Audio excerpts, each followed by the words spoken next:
اعوذ باللہ من الشیطان الرجیم بسم اللہ الرحمن الرحیم۔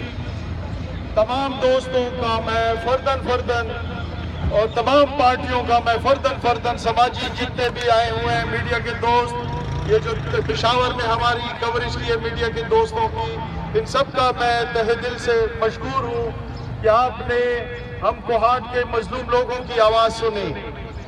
ہم مسلسل یہ جدوجہد کر رہے ہیں۔ کچھ ساتھیوں کا خیال ہے کہ ہم نے آج یہ جدوجہد کا آغاز کیا ہے۔ ہم 2014 سے کوہاٹ ہاسپٹل کی بحالی کے لیے، اس کے حقوق کے لیے جدوجہد کر رہے ہیں، اور آج یہ آپ کے سامنے پشاور پریس کلب میں ہم کھڑے ہیں۔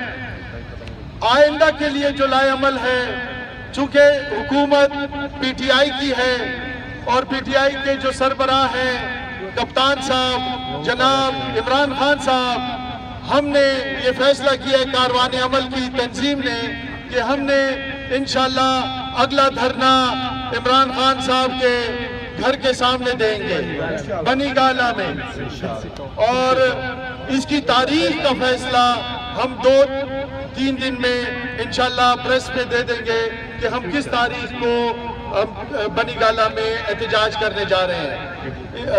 میں اس کے جتنے بھی ساتھی آئے ہیں ان سب کا ایک بار پھر شکریہ ادا کرتا ہوں اور اس احتجاج کو وائنڈ اپ کرنے کا اعلان کرتا ہوں۔